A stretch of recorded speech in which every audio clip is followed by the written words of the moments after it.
የሰውን ስሜት ማግኘት ነው። ስፔሻሊ ብዙ ሴቶች ወደውታል።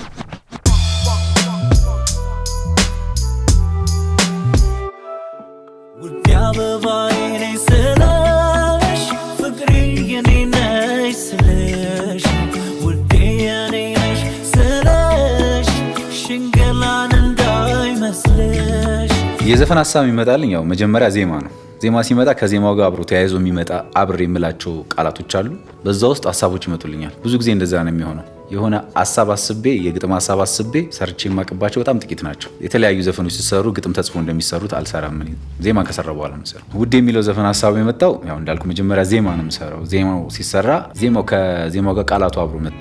ውዴ የሚለው ሀሳብ መጣ። ግን ከዛ ሀሳቦቹ ግን አዲስ የተሰራበት የግጥሙ ሀሳብ ግን የመጣው ብዙ ጊዜ እወድሻለሁ አፈቅርሻለሁ ሲባል ዲፕ አይደለምና ማመን መተማመኑ የራቀ ይመጣልና ላይክ ሽንገላ እንዳልሆነ ለመግለጽ አይነት ስሜት የሚለው ሀሳብ ሲመጣልኝ በዛ መልኩ ነው የተጻፈው። ላይክ ከዜማው ጋር ነው ውዴ አበባዬ ነኝ ስልሽ ሲል ውዴ የምትለው ሀሳብ መጣች። አልተቀየረውም። ለዛ ነው ከዘፈኑ ጋር እንደውም ውዴ የሚለው ሀሳብ ራሱ ላይኖር ይችል ነበረ። ግን ሀሳቡ ሽንገላ አይደለም፣ የኔ መውደድ ሽንገላ አይደለምና የሷን ጥሩ ጎኖችና የሷን ኳሊቲዎች የሚነግርበት ሀሳብ ነው ያለው። ግን ከዜማው ጋር ሲመጣ ውዴ የሚለው ሀሳብ ስለመጣ እና ደግሞ ከዜማው ጋር ስለወደድ ነው አይጋጭም፣ ከሀሳቡ ጋር ስለማይጋጭ ለዛ ነው። ሁለት ሀሳብ አለው።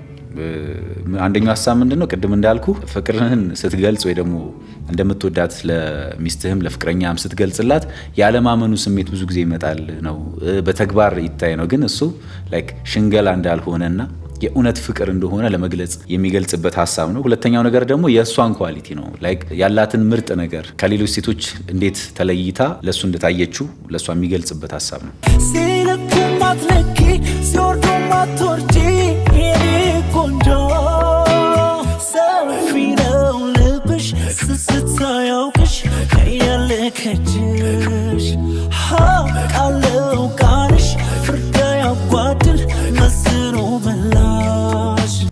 ከዘፈን ውስጥ ላይክ ደስ የምትለኝ ቦታ ሁሉም ሀሳብ ገልጾ ለየት ባለ ሀሳብ የምትገልጽ አንድ ቦታ አለች እና ላሳም ባህር እንዳለ ለጠዋትም ፀሐይ ለልቤ አንቺ አለሽለት ከፍቶታ ዘንዳያይ። እቺን ቦታ ለምን ወዳታለሁ? አንደኛ ዜማ ናት፣ ከሁሉም የተለየች ብቸኛዋ ዜማ ናት። ሁለተኛ ደግሞ የሆነ ልብ የምትነካ አይነት ሜሎዲ ናት። ከሰራትም ራሱ መጨረሻ ላይ መጣች ዜማ ናትና ሀሳቡም የሚገልጽበት ለሁሉ ነገርም ለአሳም ከውሃ ውጪ ከባህር ውጪ ከውሃ ውጪ አይኖርም።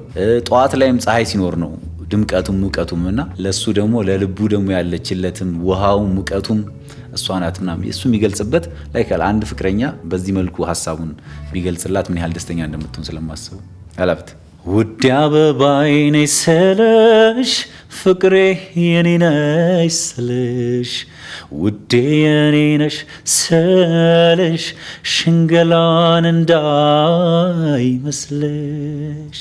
ያ ዘፈኖቼ ከወጡ በኋላ መለካበት አንደኛ ነገር ሰው በሚሰጠኝ አስተያየትና ሪያክሽን ነው። በጣም ደስተኛ ሆኖ የሚገልጽ ሰው አለ፣ የማይዋጥለትም ሰው አለ፣ የማይወደውም ሰው አለ። ግን ውዴ ላይ በጣም የሚወዱት ሰዎች አግኝቻለሁ። ስፔሻሊ ብዙ ሴቶች ወደውታል። ብዙ መድረክ ላይ ሲጫወተው በጣም አሪፍ ሪያክሽን ያለው። በብዛት መድረክ ላይ ሲጫወታቸው ዘፈኖቹን የሰዎችን ሪያክሽን ታያለህ። አብረው ሲሉ ስሜታቸውን ሲገልጹ ፊታቸው ላይ ያለው አብረው ሲሉ ያለበት ፊሊንግ ስታየው የዛኔ በጣም ሰው እንደወደደው አውቃለሁና ዋናው ነገር የማገኝበት ብዬ የማስበው የሰውን ስሜት ማግኘት ነው።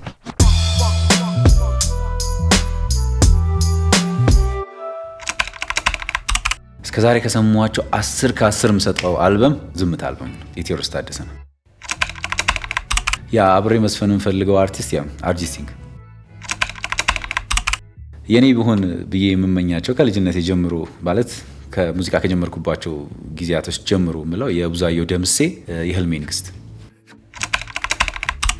ያ በሙዚቃ መድረስ እንፈልግበት ቦታ ምንም የለም። በቀጣይ እንግዲህ ያው አልበም እየሰራን ነው። ያው ሁሉ ሙዚቀኛ ነው አልበም እየሰራ ነው የሚለው፣ እየደረሰ ነው የሚለው፣ ኦሬዲ እየጨረስን ነው ይላል፣ ደርሷል ይላል። ግን ያው ፕሮሰሱ ላይ ነኝ እኔ።